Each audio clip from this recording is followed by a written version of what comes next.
As you watch the world unfold and all of the stuff going on in Ukraine with the Russian invasion, it's easy to feel overwhelmed, helpless. Where is God? I think a lot of people are asking big questions in this because it seems like such an atrocity. Then, what do you do? And so for King and Country, they actually do music, and you guys turn that into a way to earn or raise money for the people in Ukraine, correct? Yeah, look, a little story. When I was a young boy, my dad, I was playing on a basketball team, and one of my teammates asked me for $70. He said, I can't pay my phone bill. Can you lend me $70? So I went to my dad. I was like, hey, I've heard all these rules. You shouldn't lend money to friends, right? You shouldn't do some of these things.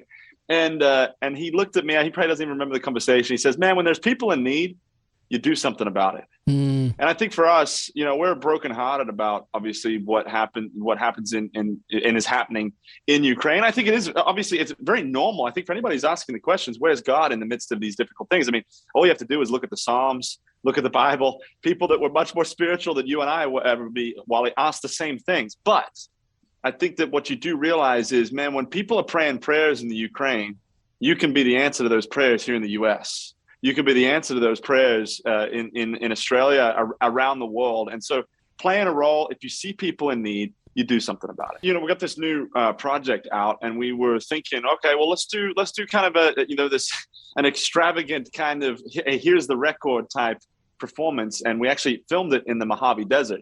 And while we were out there, the war had kind of started.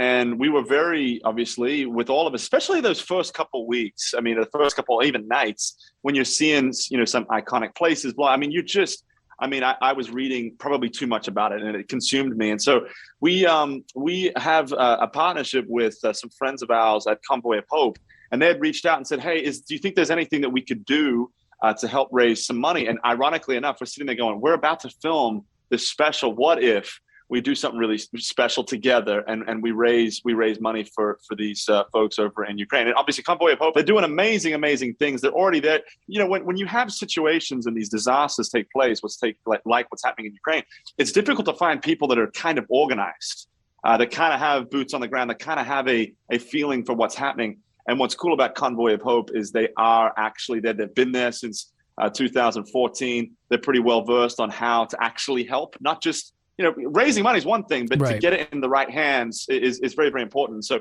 all I know about people is when you give them a need, they're inherently generous. Most of the time, people want to be able to give. And so I said, man, I feel like we don't put a limit to it.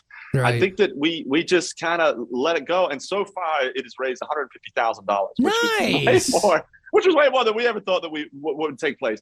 And obviously that money is going immediately through Convoy of Hope to these refugees, to the people that are in desperate need of help. And at the end of the day, man, what you guys did is use your platform to help out some people that are in some of the worst situations that they're ever going to face in their lives. It's an atrocity what's happening to them, and to sit back silent and do nothing, I think is just as bad. So I love that you guys got involved. I think you understand this. We've had conversations about this. Like, God's given this to us, man. It's just not because Joel or Luke are sitting here. They wrote just the right song at the right time. Where do songs come from?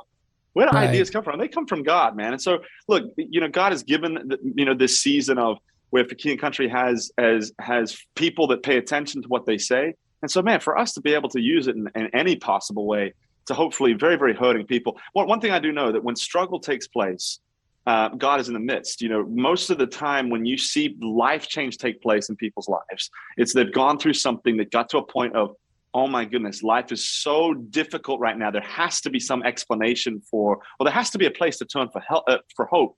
And so for us, I think this is if we were to do one day in Ukraine right now, it'd be the worst thing that we've ever experienced in our life. So that people's hearts are soft, people's hearts are open. So for us to be able to partner and be able to raise some money, man, you just never know where these things are. I often look at you're going to invest in people's souls. That's what I think the best investment you can make in life is investing in people and to give people the opportunity to say that there's got to be some other hope out there in the world. And I think that this is a small part that we can play. What do you think is the most applicable song on y'all's new album for this time? And like people wondering, where is God in some of this? Or, how does any of this make any sense? It's all bad. Like, what song from your album do you go, this is a song that I really want people to hear? It's the latest song that we have out, but part of the reason why it's the latest song out is because of what the world is going on. And that is this song called For God Is With Us. For God is with us.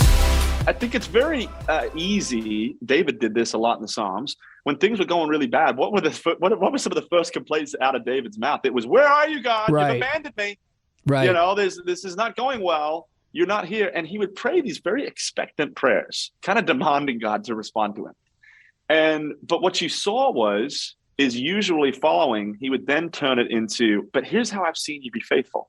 Here's how I've seen you actually be in the midst of who I am. And I think it's similar to when you're sitting there in Ukraine and you're seeing bombs going off. How on earth could you sit there and go, well, God's in the midst? But that's actually the promise that he has, is that even though, and I think the best way forward is for you to look, when I'm confused as to what's going on in my life, the best thing for me to do is look back. Because I see in my life and through hardship and been through some things over the last 10, 12 years, I've seen a trail of God's faithfulness. Not always in every single moment do I feel that.